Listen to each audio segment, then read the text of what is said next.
ನಮಸ್ತೆ ಸ್ನೇಹಿತರೆ, NCG competitive ಇನ್ಸ್ಟಿಟ್ಯೂಷನ್ಗೆ ಸ್ವಾಗತ. ನನ್ನ ಹೆಸರು ಶ್ವೇತಾ. ನಾರ್ಮಲ್ ಆಗಿ ಇಂಗ್ಲೀಷ್ ಗ್ರಾಮರಲ್ಲಿ ಕ್ವಶನ್ಸ್ಗಳನ್ನ ಅಟೆಂಡ್ ಮಾಡಬೇಕಾದ್ರೆ ಪ್ರಿಪೋಸಿಷನ್ಸ್ ಅಂತ ತೊಗೊಂಡಾಗ ನಮಗೆ ಯಾವ ಪ್ರಿಪೋಸಿಷನ್ಸ್ನ ನಾವು ಪ್ಲೇಸ್ ಮಾಡಬೇಕು ಅನ್ನೋದು ಕನ್ಫ್ಯೂಷನ್ ಇರುತ್ತೆ. ಅದರಲ್ಲಿ ಮೇಜರ್ ಆಗಿ ಯಾವುದು ಅಟ್ ಮತ್ತು ಇನ್. ಅಟ್ ಮತ್ತು ಇನ್ ಮೇಜರ್ ಆಗಿ ಪ್ಲೇಸಸ್ ಬರುತ್ತೆ ಗೊತ್ತಾ. ಸೊ ಆ ಟೈಮಿಂಗ್ಸಲ್ಲಿ ನಾನು ಅಟ್ ಬಳಸಬೇಕಾ ಅಥವಾ ಇನ್ ಬಳಸಬೇಕಾ ಅನ್ನೋದು ನಮ್ಗೆ ಕನ್ಫ್ಯೂಷನ್ ಆಗುತ್ತೆ. ಸೊ ಅದನ್ನು ಒಂದು ಏನು ಇಂಪಾರ್ಟೆಂಟ್ ಆಗಿ ಇಟ್ಕೊಂಡು ನಾನು ಈ ವಿಡಿಯೋನ ಮಾಡ್ತಿದ್ದೀನಿ. ಸೊ ನಿಮಗೆ ಆ ಕನ್ಫ್ಯೂಷನ್ಸ್ ಏನಿದೆ ಈ ವಿಡಿಯೋ ನಿಮಗೆ ಕ್ಲಾರಿಫೈ ಕೊಡುತ್ತೆ. ಆ್ಯಂಡ್ ಈ ವಿಡಿಯೋದಲ್ಲಿ ನಾನು ನಿಮಗೆ ಯಾವುದ್ಯಾವುದು ಒಂದು ಇಂಟ್ರೊಡಕ್ಷನಲ್ಲಿ ನಿಮಗೆ ಯಾವ್ಯಾವ ಮಿಸ್ಟೇಕ್ಸ್ಗಳನ್ನ ಮಾಡ್ತೀವಿ, ಅದ್ರ ಜೊತೆಗೆ ಇವಾಗ ಅಟ್ನ ಎಲ್ಲಿ ಬಳಸಬೇಕು, ಇನ್ನ ಎಲ್ಲಿ ಬಳಸಬೇಕು, ಮತ್ತು ಅಟ್ ಮತ್ತು ಇನ್ ಎರಡೂ ಕೂಡ ಒಂದೇ ಸೆಂಟೆನ್ಸಲ್ಲಿ ಬಂತು ಅಂದಾಗ ಯಾವ ಜಾಗದಲ್ಲಿ ನಾವು ಯಾವ ಪ್ರಿಪೋಸಿಷನ್ನ ಬಳಸಬೇಕು ಅನ್ನೋದನ್ನು ಡಿಸ್ಕಸ್ ಮಾಡ್ತಿದ್ದೀನಿ. ಆ್ಯಂಡ್ ಇದ್ರ ಜೊತೆಗೆ ನಿಮಗೆ ಇನ್ನೊಂದು ಪಾರ್ಟ್ ಕೂಡ ಬರುತ್ತೆ. ಅಲ್ಲಿ ಯಾವ್ದು ಡಿಸ್ಕಸ್ ಮಾಡ್ತಿದ್ದೀನಿ ಅಂತ ಅಂದರೆ ಫಾರ್ ಮತ್ತು ಆಫ್, ಅದರಲ್ಲೂ ಕೂಡ ಏನು ಕನ್ಫ್ಯೂಷನ್ ಇರುತ್ತೆ ಅಂತ ಅಂದ್ಕೊಂಡಿದ್ದೀನಿ. So let start. ಸೊ ಏನೇನು ಡಿಸ್ಕಸ್ ಮಾಡ್ತಿದ್ದೀನಿ ಈ ವಿಡಿಯೋದಲ್ಲಿ ಅಂತ ಅಂದರೆ, ನಾನು ಪ್ರಿಪೋಸಿಷನ್ಸು ಏನಕ್ಕೆ ಇಂಪಾರ್ಟೆಂಟು, ಇವಾಗ ಪ್ರಿಪೋಸಿಷನ್ಸ್ ಅಂತ ತೊಗೊಂಡಾಗ ಏನು ಅವಶ್ಯಕತೆ ಇದೆ ನಮಗೆ ಇಂಗ್ಲೀಷ್ ಗ್ರಾಮರಲ್ಲಿ, ಒಂದು ಟೈಮ್ನ ಹೇಳೋದಕ್ಕಿರ್ಬೋದು, ಅಥವಾ ಒಂದು ಡೈರೆಕ್ಷನ್ ಇಲ್ಲ ಲೊಕೇಶನ್ನ ಹೇಳೋದಕ್ಕಿರ್ಬೋದು, ಮತ್ತು ಒಂದು ಸೆಂಟೆನ್ಸ್ ಕಂಪ್ಲೀಟ್ ಆಗೋದಕ್ಕೆ ನಮಗೆ ಪ್ರಿಪೋಸಿಷನ್ ಏನಾಗುತ್ತೆ ತುಂಬ ಮುಖ್ಯ ಆಗುತ್ತೆ. ಅದು ಲಿಂಕಿಂಗ್ ವರ್ಡ್ಸ್ ಥರ ಏನಾಗುತ್ತೆ ಆ್ಯಕ್ಟ್ ಆಗುತ್ತೆ, ಹೌದಲ್ವಾ. ಸೊ ಅದಕ್ಕೆ ಪ್ರಿಪೋಸಿಷನ್ಸ್ ನಮಗೆ ತುಂಬ ಇಂಪಾರ್ಟೆಂಟ್ ಆಗುತ್ತೆ. ಕಾಮನ್ ಮಿಸ್ಟೇಕ್ಸ್ ಏನೇನು ಮಾಡ್ತೀವಿ ಅಟ್ ಮತ್ತು ಇನ್ ಬಳಸ್ಬೇಕಾರೆ ಅಂತ ಅಂದಾಗ ನಮಗೆ ಇಂಗ್ಲೀಷ್ ಗ್ರಾಮರ್ ಬಗ್ಗೆ ಸ್ವಲ್ಪ ಅವೇರ್ನೆಸ್ ಇರುತ್ತೆ, ಬಟ್ ಕ್ವಶನ್ಸ್ ನೋಡಿದಾಗ ಏನಾಗುತ್ತೆ ಕನ್ಫ್ಯೂಷನ್ ಇರುತ್ತೆ. ಅದರ ಅರ್ಥ ಏನು, ನಮಗೆ ಕಾನ್ಸೆಪ್ಟಲ್ಲಿ ಕ್ಲಾರಿಟಿ ಇಲ್ದಲ್ಲಿರೋದು, ಹೌದಲ್ವಾ. ಸೊ ಆ ಮಿಸ್ಟೇಕ್ಸ್ನ ನಾವಿಲ್ಲಿ ಅವಾಯ್ಡ್ ಮಾಡೋಣ. ನೆಕ್ಸ್ಟು ಏನು ಈ ವಿಡಿಯೋ ಉದ್ದೇಶ ಏನಂತ ಅಂದರೆ, ಆಟ್ ಮತ್ತು ಇನ್ನ ನಾವು ಕರೆಕ್ಟಾಗಿ ಪ್ಲೇಸ್ ಮಾಡೋದನ್ನು ನಾವು ಈ ವಿಡಿಯೋ ಮುಖಾಂತರ ತಿಳ್ಕೊತಿದ್ದೀವಿ. ಸೊ ಮುಂದಕ್ಕೆ ಹೋಗೋದಾದರೆ, ನಮ್ಮಲ್ಲಿ NCG ಸಂಸ್ಥೆ ವತಿಯಿಂದ ನಾವು KPSC ನ್ಯೂ ಬ್ಯಾಚ್ನ ಅನೌನ್ಸ್ ಮಾಡ್ತಿದ್ದೀವಿ. ನಿಮಗೆ ಬಂತು ಅಂತ ಅಂದರೆ ನೆಕ್ಸ್ಟ್ ವೀಕಿಂದ, ಸೆಪ್ಟೆಂಬರ್ ನೆಕ್ಸ್ಟ್ ವೀಕಿಂದ ನಿಮಗೆ ಕ್ಲಾಸಸ್ಗಳ ಅನೌನ್ಸ್ ಆಗ್ತಿದೆ. ಸೊ ಅದು ನಿಮಗೆ ಜನರಲ್ ಇಂಗ್ಲೀಷ್ ಇರ್ತಾ ಹೋಗುತ್ತೆ. 23rd ಶುರು ಆಗ್ತಿದೆ ಹೊಸ ಬ್ಯಾಚಸ್ಸು. ಸೊ ಈ ಏನು ಇಂಗ್ಲೀಷ್ ಗ್ರಾಮರ್ ನಿಮಗೆ KPSCಗಾದರೂ ಪ್ರಿಪೇರ್ ಆಗ್ತೀರಿ, KEAಗಾದರೂ ಪ್ರಿಪೇರ್ ಆಗ್ತೀರಿ, ಅಥವಾ ನೀವೇನಾದ್ರು PSIಗೆ ಟ್ರಾನ್ಸ್ಲೇಷನ್ ಮಾಡ್ತಿದ್ದೀರಾ ಅಂತಂದರೆ ಅದಕ್ಕೂ ಕೂಡ ನಿಮಗೆ ಹೆಲ್ಪ್ ಆಗುತ್ತೆ. ಯಾರ್ಯಾರಿಗೆ ಇಂಗ್ಲೀಷ್ ರಿಕ್ವೈರ್ಮೆಂಟ್ ಇದೆ ಅವರು ಇನ್ಸ್ಟಿಟ್ಯೂಷನ್ನ ಕಾಂಟ್ಯಾಕ್ಟ್ ಮಾಡ್ಬೋದು. ಹೊಸ ಬ್ಯಾಚಸ್ ಬಗ್ಗೆ ಕೂಡ ನೀವು ಎನ್ಕ್ವೈರಿ ಮಾಡ್ಬೋದು. ಸೊ ಹಾಗೆಯೇ ನಮ್ಮ NCG ಸಂಸ್ಥೆದು NCG ಲರ್ನಿಂಗ್ ಅಪ್ಲಿಕೇಶನ್ ಅಂತ ಇದೆ. ಸೊ ಅದನ್ನು ನೀವು ಪ್ಲೇಸ್ಟೋರಲ್ಲಿ ಇನ್ಸ್ಟಾಲ್ ಮಾಡ್ಕೊಳ್ಬೋದು. ಆ್ಯಂಡ್ ಅದ್ರ ಜೊತೆಗೆ ಅದರಲ್ಲಿ ನಿಮಗೆ ಕಂಪ್ಲೀಟ್ ಕೋರ್ಸಸ್ ಬೇಕು ಅಂದರೂ ಕೂಡ ಅವೈಲಬಲ್ ಇದೆ, ಆ್ಯಂಡ್ ಇಂಡಿವಿಜುವಲ್ ಕೋರ್ಸಸ್ ಕೂಡ ಅವೈಲಬಲ್ ಇದೆ. So if you are looking ಯಾವುದಕ್ಕೆ ನೀವು ನೋಡ್ತಿದ್ದೀರೋ ಅದನ್ನು ನೀವಲ್ಲಿ ಚೂಸ್ ಮಾಡ್ಕೊಳ್ಬೋದು. ಸೊ ಹಾಗೆಯೇ ಇವಾಗ PC ಮತ್ತು PSI ನೋಟಿಫಿಕೇಷನ್ ಆಗೋ ಚಾನ್ಸಸ್ಸು ಜಾಸ್ತಿ ಇರೋದ್ರಿಂದ ನಮ್ಮಲ್ಲಿ PC PSIಗೆ ಸಪ್ರೇಟಾಗಿ ಬ್ಯಾಚಸ್ನ ಅನೌನ್ಸ್ ಮಾಡ್ತಿದ್ದೀವಿ. ಸೊ ಯಾರ್ಯಾರಿಗೆ ಇಂಟ್ರೆಸ್ಟ್ ಇದೆ ಅವರು ಕೂಡ ಇನ್ಸ್ಟಿಟ್ಯೂಷನ್ನ ಕಾಂಟ್ಯಾಕ್ಟ್ ಮಾಡ್ಬೋದು. ಹಾಗಾದರೆ ಅಟ್ ಅಂತ ತೊಗೊಂಡಾಗ ನಾವು ಎಲ್ಲೆಲ್ಲಿ ಬಳಸ್ತೀವಿ ಅಂತ ನೋಡೋದಾದರೆ, ನಾನಿಲ್ಲಿ ನಿಮಗೆ ಏನಾಗುತ್ತೆ ಅಟ್ ಮತ್ತು ಇನ್ ಕೆಲವೊಂದು ಟೈಮಿಂಗ್ಸಲ್ಲಿ ಏನಾಗುತ್ತೆ, ನಾವು ಟೈಮಿಂಗ್ಸ್ ಹೇಳಬೇಕಾದ್ರೂ ಕೂಡ ನಾವು ಬಳಸ್ತಾ ಹೋಗ್ತೀವಿ. ಬಟ್ ನಾನು ಇಲ್ಲಿ ಫೋಕಸ್ ಮಾಡಿರೋದು ಪ್ಲೇಸಸ್ ಮಾತ್ರ, ಅರ್ಥ ಆಗ್ತಿದೆಯಾ. So this is very basic. ಇದು ಆ್ಯಕ್ಚುಲಿ ನಮ್ಗೆ ಇನ್ನೂ ಅಪ್ಲಿಕೇಶನ್ ಲೆವೆಲ್ಗೆ ಹೋದರೆ ಇನ್ನೂ ಕೂಡ ಕಲ್ತ್ಕೊಳ್ಳೋದಿರುತ್ತೆ. ಸೊ ನಾನು ನಿಮಗೆ ಇಲ್ಲಿ ಬೇಸಿಕ್ನ ಹೇಳ್ಕೊಡ್ತಿದ್ದೀನಿ. ಪ್ಲೇಸಸ್ ಅಂತ ತೊಗೊಂಡಾಗ ನಾವು ಎಲ್ಲಿ ಬಳಸ್ತೀವಿ ಅಟ್ ಅಂತ ಅಂದರೆ, it should be a specific point ಇರಬೇಕು, ಓಕೆನಾ. ಅಡ್ರೆಸ್ ನಾವು ಇನ್ನು ಮತ್ತೆ ಅಟ್ ಹೇಳಬೇಕಾದ್ರೂ ಕೂಡ ಹೇಳ್ತೀವಿ. ಸ್ಪೆಸಿಫಿಕ್ ಪಾಯಿಂಟ್ ಏನಾಗುತ್ತೆ ಅಟ್ನ ಬಳಸ್ತಾ ಹೋಗ್ತೀವಿ. ಎಕ್ಸಾಕ್ಟ್ ಲೊಕೇಶನ್ ಬಗ್ಗೆ ಅದು ನಮಗೆ ಮಾಹಿತಿ ನೀಡುತ್ತೆ. ಎಕ್ಸಾಂಪಲ್ಸ್ ನೋಡೋದಾದರೆ, I am at the bus ಸ್ಟಾಪಲ್ಲಿ ಇದ್ದೀನಿ ನಾನು, ಅದು ಸ್ಪೆಸಿಫಿಕ್ ಲೊಕೇಶನ್ನ ಅದು ಹೇಳ್ತಿದೆ. ಬಸ್ ಸ್ಟಾಪಲ್ಲಿ I mean the bus stop ಅನ್ನೋದಕ್ಕೂ ಬಸ್ ಸ್ಟಾಪಲ್ಲಿ ಇದ್ದೀನಿ ಅನ್ನೋದಕ್ಕೂ ತುಂಬ ಡಿಫ್ರೆನ್ಸ್ ಇರುತ್ತೆ. She is at 15 MG road ಅಂತ ಇದೆ.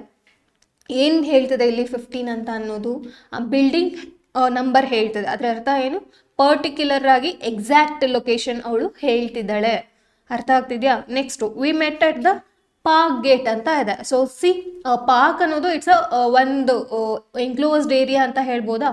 ಅದರಲ್ಲಿ ಪಾರ್ಕಲ್ಲಿ ಇಲ್ಲಿ, ಹೌದಲ್ವಾ, ಪಾರ್ಕಲ್ಲಿ ಒಳಗಡೆನೆ ಕೆಲವೊಂದು ಲೊಕೇಶನ್ಸ್ಗಳಿರುತ್ತೆ. ಸೊ ಇವ್ರು ಎಲ್ಲಿ ಹೇಳ್ತಿದ್ದಾರೆ ಅದರಲ್ಲಿ ಪಾರ್ಕ್ ಗೇಟ್ ಹತ್ರ ಅಂತ ಮೆನ್ಷನ್ ಮಾಡಲಿಕ್ಕೆ ನಾವು ಅಟ್ ಅಂತ ಹೇಳ್ತಿದ್ದೀವಿ. ಎಕ್ಸಾಕ್ಟ್ ಲೊಕೇಶನ್ ಗೊತ್ತಾಗಬೇಕು ಅಂತ ಅಂದಾಗ ನಾವು ಅಟ್ ಅನ್ನೋ ಪ್ರಿಪೋಸಿಷನ್ನ ಬಳಸ್ತಿದ್ದೀವಿ. ಸೊ ಹಾಗಾದರೆ ಬೇರೆ ಇನ್ ಅಂತ ಬಂತು ಅಂದಾಗ ನಾವು ಎಲ್ಲೆಲ್ಲಿ ಬಳಸ್ತಿದ್ದೀವಿ ಅಂತ ಅಂದರೆ, it should be an enclosed area ಇರಬೇಕದು, ಅರ್ಥ ಆಗ್ತಿದೆಯಾ. ಎನ್ಕ್ಲೋಸ್ಡ್ ಏರಿಯಾ ಅಂತ ತೊಗೊಂಡಾಗ ಸ್ಪೇಸ್ ಇರ್ಬೋದು, ಏರಿಯಾ ಇರ್ಬೋದು, ಸಿಟಿ ಇರ್ಬೋದು, ಅಥವಾ ಕಂಟ್ರಿ ಇರ್ಬೋದು. ಐ ಲಿವ್ ಇನ್ ಬ್ಯಾಂಗ್ಳೂರ್ ಅಂತ ಹೇಳ್ತೀವಿ, ಹೌದಲ್ವಾ? ಸೊ ಆ ಥರ ಇತ್ತು ಅಂದಾಗ ನಾವು ಇನ್ ಪ್ರಿಪೋಸಿಷನ್ನ ಬಳಸ್ತೀವಿ. ಸೊ ನೋಡಿ, ಎಕ್ಸಾಂಪಲ್ಸ್ ಅಂತ ತೊಗೊಂಡಾಗ ಐ ಲಿವ್ ಇನ್ ಬ್ಯಾಂಗ್ಳೂರ್, ಅರ್ಥ ಆಗ್ತಿದೆಯಾ? ಸೊ ಇಲ್ಲಿ ಎಕ್ಸಾಂಪಲ್ಸ್ ಅಂತ ತೊಗೊಂಡಾಗ I am at the bus stop ಅಂತ ಇದೆ, ಆದರೆ ಇದು ಒಂದು ಎನ್ಕ್ಲೋಸ್ಡ್ ಏರಿಯಾ, ಅರ್ಥ ಆಗ್ತಿದೆಯಾ? I live in Bangalore. The keys are in my bag, bag ಇದೆ, ಬ್ಯಾಗ್ ಒಳಗಡೆ ಕೀಸ್ ಇದೆ ಅನ್ನೋದನ್ನ ಹೇಳೋದಕ್ಕೆ ನಾವು ಇನ್ ಪ್ರಿಪೋಸಿಷನ್ನ ಬಳಸ್ತಿದ್ದೀವಿ. Is in the room, room ಒಳಗಡೆ ಅವನು ಇದ್ದಾನೆ. ರೂಮ್ ಅನ್ನೋದೇನು, again it is an enclosed area, ಅರ್ಥ ಆಗ್ತಿದೆಯಾ? ನೆಕ್ಸ್ಟ್, ಎರಡೂ ಕೂಡ ಒಂದೇ ಸೆಂಟೆನ್ಸಲ್ಲಿ ಪ್ಲೇಸ್ ಮಾಡಿದಾಗ ಯಾವ ಥರ ಬರುತ್ತೆ ಅನ್ನೋದನ್ನ ನೋಡೋಣ. I am at Manuvana bus stand, ನಾನು ನಿಮಗೆ ರಿಲೇಟ್ ಆಗಲಿ ಅಂತಲೇ ಹೇಳ್ತಿದ್ದೀನಿ. I am at Manuvana bus stand. Manuvana bus stand ಎಲ್ಲಿದೆ? ವಿಜಯನಗರದಲ್ಲಿದೆ, ಅರ್ಥ ಆಗ್ತಿದೆಯಾ? ಸೊ ಎಕ್ಸಾಕ್ಟ್ ಲೊಕೇಶನ್ ಯಾವುದು? Manuvana bus stand. Enclosed area ಅಂತ ತೊಗೊಂಡಾಗ ವಿಜಯನಗರ ಆಗುತ್ತೆ. Next, she is at the KLE college gate in Rajajinagar ಅಂತ ಇದೆ. ರಾಜಾಜಿನಗರಗೆ ಏನಾಗುತ್ತೆ? ಒಂದು ಎನ್ಕ್ಲೋಸ್ಡ್ ಏರಿಯಾ ಆಗುತ್ತೆ. ಅಟ್ ಅನ್ನೋದೇನಿದು? Exact location, KLE college gate. ಇಲ್ಲಿ KLE ಇಲ್ದಲ್ಲಿದ್ರು ಕೂಡ ಅಟ್ ದ ಕಾಲೇಜ್ ಗೇಟ್ ಅಂದ್ರಿದ್ರು ಕೂಡ ಇಲ್ಲಿ ಸರಿ ಹೋಗ್ತಿತ್ತು. Next, he is at the gate in the park ಅಂತ ಇದೆ. So in the park, park ಅನ್ನೋದು ಏನಾಗುತ್ತೆ? Again it is an enclosed area, ಹೌದಲ್ವಾ? ಸೊ ಅಟ್ ದ ಗೇಟ್ ಅಂತ ಅಂದರೆ ಅವನು ಎಲ್ಲಿದ್ದಾನೆ? ಪಾರ್ಕ್ ಗೇಟ್ ಹತ್ರ ಇದ್ದಾನೆ ಅನ್ನೋದನ್ನ ಇಲ್ಲಿ ಹೇಳ್ತಿದೆ. ಸೊ ಅಟ್ ಮತ್ತು ಇನ್ ಬಂತು ಅಂದಾಗ ಏನಾಗುತ್ತೆ? ನಿಮಗೆ ಎಲ್ಲೆಲ್ಲಿ ಬಳಸ್ಬೇಕು ಅನ್ನೋದು ಈಸಿಯಾಗಿ ಗೊತ್ತಾಗಬೇಕು, ಅವಾಗ ಮಾತ್ರ ನಾವೇನಾಗುತ್ತೆ ಸ್ಕೋರ್ ಮಾಡೋಕ್ಕೆ ಸಾಧ್ಯ. ಕೆಲವೊಂದು ಸತಿ ಏನಾಗುತ್ತೆ ಅಂತ ಅಂದರೆ, ಈ ಎಕ್ಸಾಮ್ ಅನ್ನೋದು ನಿಮ್ಮ ಕಂಫರ್ಟಬಲ್ ಏನಿರುತ್ತೆ ಅದನ್ನ ಬಿಟ್ಟು ಹೊರಗಡೆ ಬರಬೇಕಾಗತ್ತೆ. ಇವತ್ತು ನೀವು ಜಗತ್ತಿನಲ್ಲಿ ಯಾರ್ಯಾರು ನೋಡ್ತಿದ್ರೋ, ಏನೇನು ಅಚೀವ್ಮೆಂಟ್ಸ್ ಮಾಡಿದ್ರೋ, ಸೆಲೆಬ್ರಿಟೀಸ್ ಆದರೂ ಆಗಿರ್ಬೋದು ಅಥವಾ ಯಾರಾದರೂ ಆಗಿರ್ಬೋದು, ಸೊ ಅವರ ಕಂಫರ್ಟಬಲ್ ಏನಿದೆ ಅದನ್ನು ಅದರಿಂದ ಹೊರಗಡೆ ಬಂದು ರಿಸ್ಕ್ ತೊಗೊಂಡು ಕೆಲವೊಂದು ಚಾಲೆಂಜಸ್ನ ಫೇಸ್ ಮಾಡಿ ಅವರು ಈ ಜಾಗದಲ್ಲಿ ನಿಂತಿದ್ದಾರೆ. ನೀವು ಕೂಡ ಅಷ್ಟೇ, ಎಕ್ಸಾಮಲ್ಲಿ ಕಾಂಪಿಟೇಷನ್ಸ್ಗಳು ಇದ್ದೇ ಇರುತ್ತೆ, ಬಟ್ ನೀವು ಕೂಡ ನಿಮ್ಮ ಕಂಫರ್ಟಬಲ್ನೆಸ್ ಏನಿದೆಯೋ ಅದನ್ನ ಬಿಟ್ಟು ಈಚೆ ಬಂದು ರಿಸ್ಕ್ ತೊಗೊಂಡು ಫೇಸ್ ಮಾಡಬೇಕಾಗತ್ತೆ. ಸೊ ಅವಾಗ ಮಾತ್ರನೇ ನೀವು ಕೂಡ ಕಟ್ ಆಫಲ್ಲಿ ಬರೋಕ್ಕೆ ಸಾಧ್ಯ. ಎಫರ್ಟು ನೀವು ಬೇರೆಯವ್ರಿಗಿಂತ ಜಾಸ್ತಿ ಹಾಕಿದಾಗ ಮಾತ್ರನೇ ನಿಮ್ಮ ಮಾರ್ಕ್ಸು ಕೂಡ ಜಾಸ್ತಿ ಆಗಕ್ಕೆ ಸಾಧ್ಯ, ಹೌದಲ್ವಾ? ಸೊ ಬೇರೆಯವ್ರಿಗಿಂತ ಇನ್ನಷ್ಟು ನೀವು ಜಾಸ್ತಿ ತಿಳ್ಕೊಂಡಿರ್ಬೇಕಾಗತ್ತೆ. ಸೊ ಅವಾಗ ಮಾತ್ರ ನಾವೇನು ಮಾಡ್ಬೋದು? ಕೆಲಸನ ತೊಗೊಳ್ಬೋದು. ಸೊ ಇಲ್ಲಿ ನಾನು ಕೆಲವೊಂದಷ್ಟು ಪ್ರಾಕ್ಟೀಸಸ್ನ ಕೊಟ್ಟಿದ್ದೀನಿ. ಸೊ ಐ ಹೋಪ್ ನಿಮಗೆ ಅಟ್ ಮತ್ತು ಇನ್ ಬಂತು ಅಂದಾಗ, ಪ್ಲೇಸಸ್ ರೆಫರ್ ಆಗ್ತಿತ್ತು ಅಂದಾಗ ಎಲ್ಲಿ ಯೂಸ್ ಮಾಡಬೇಕನ್ನೋ ಒಂದು ಐಡಿಯಾ ಸಿಕ್ತು ಅಂತ ಅಂದ್ಕೊಳ್ತಾ, ಸೊ ಇಲ್ಲಿ ಕೆಲವೊಂದಷ್ಟು ಟೋಟಲಾಗಿ 5 ಕ್ವಶನ್ಸ್ ಕೊಟ್ಟಿದ್ದೀನಿ. ನಿಮಗೆ ಕ್ಲಾಸಲ್ಲೂ ಅಷ್ಟೇ. ಸೊ ನೀವೇನಾದ್ರು ಇಂಗ್ಲೀಷ್ ಗ್ರಾಮರ್ ಕ್ಲಾಸಸ್ ತೊಗೊಂಡಾಗ ನಿಮಗೆ ಇವಾಗ ನೌನ್ ಕಂಪ್ಲೀಟ್ ಆಯಿತು ಅಂತಂದರೆ ನೌನ್ ಮೇಲೆ ಕ್ವಶನ್ಸ್ ಇರುತ್ತೆ. ಸೊ ಈ ಥರ ಅಲ್ಲೇ ನಾವು ಪ್ರಾಕ್ಟೀಸ್ ಮಾಡಿಸ್ತಾ ನಿಮ್ಗೆ ಏನಾಗುತ್ತೆ, ನೀವು ಅದರಲ್ಲಿ ಎಕ್ಸೆಲ್ ಆಗ್ತಾ ಹೋಗ್ತೀರ. ಸೊ ಇಂಗ್ಲೀಷ್ ಕಂಪ್ಲೀಟಾಗಿ ಇಂಗ್ಲೀಷ್ ಮುಗ್ದಾದ್ಮೇಲೆ ನಿಮ್ಗೆ ಟೆಸ್ಟ್ ಇರುತ್ತೆ, ಅದು ಸಪ್ರೇಟ್ ಅದು.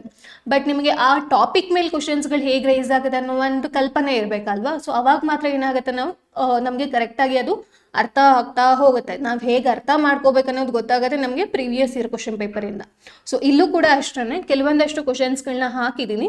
ಬಟ್ ಇಲ್ಲಿ ಒಂದು ಟ್ರಿಕ್ ಪಾರ್ಟ್ ಇದೆ. ಏನಂತ ಅಂದರೆ, ಇವು 3 ಕ್ವಶನ್ಸು ಕೂಡ ಏನಾಗುತ್ತೆ ನಿಮಗೆ, ಇವು 3ಅಲ್ಲ ಆ್ಯಕ್ಚುಲಿ, ಕೆಳಗಡೆ 3 ಏನಾಗುತ್ತೆ ಸ್ವಲ್ಪ ಟ್ರಿಕ್ಕಿ ಪಾರ್ಟ್ ಇದೆ. The patient dash the examination room dash the hospital ಅಂತ ಇದೆ. ನೆಕ್ಸ್ಟು ಕೂಡ ಅದೇ ಪ್ಯಾಟ್ರನ್ನ ಫಾಲೋ ಮಾಡಿದೆ. ಸೊ ನಾನು ಇವಾಗ ಏನು ಹೇಳಿದೆ ನಿಮಗೆ ಬೇಸಿಕ್ ಲೆವೆಲ್ ಅಂತ, ಬಟ್ ನೆಕ್ಸ್ಟ್ ಲೆವೆಲ್ ಕ್ವಶನ್ಸ್ ಹೋಯಿತು ಅಂತ ಅಂದಾಗ ನಿಮಗೆ ಈ ಥರ ಇರುತ್ತೆ. ಸೊ ಇದಕ್ಕೆ ಏನು ಆನ್ಸರ್ ಇದೆ ಅದನ್ನು ನೀವು ಕಮೆಂಟ್ ಸೆಕ್ಷನಲ್ಲಿ ತಿಳಿಸಿ. ಸೊ ಕಮೆಂಟ್ ಸೆಕ್ಷನಲ್ಲಿ ನಿಮಗೇನಾಗುತ್ತೆ, ಕರೆಕ್ಟಾಗಿದೆಯಾ ಇಲ್ವಾ ಅಂತ ಅಂದ್ಬಿಟ್ಟು ನಾವು ನಿಮಗೆ ವೆರಿಫೈ ಮಾಡ್ತೀವಿ. ನೆಕ್ಸ್ಟ್ ಸೆಷನಲ್ಲಿ ನಾನು ನಿಮಗೆ ಫಾರ್ ಮತ್ತು ಆಫ್ ಪ್ರಿಪೋಸಿಷನ್ಸ್ನ ಡಿಸ್ಕಸ್ ಮಾಡ್ತಿದ್ದೀನಿ. ಸೊ ಯಾರಿಗೆ ಫಾರ್ ಮತ್ತು ಆಫ್ ಪ್ಲೇಸ್ ಮಾಡೋದು ಕನ್ಫ್ಯೂಷನ್ಸ್ ಇದೆಯೋ ಅವ್ರು ಆ ವಿಡಿಯೋನ ನೋಡಿದ್ರೆ ನಿಮಗೆ ಈಸಿಯಾಗಿ ಅರ್ಥ ಆಗ್ತಾ ಹೋಗುತ್ತೆ. Thank you.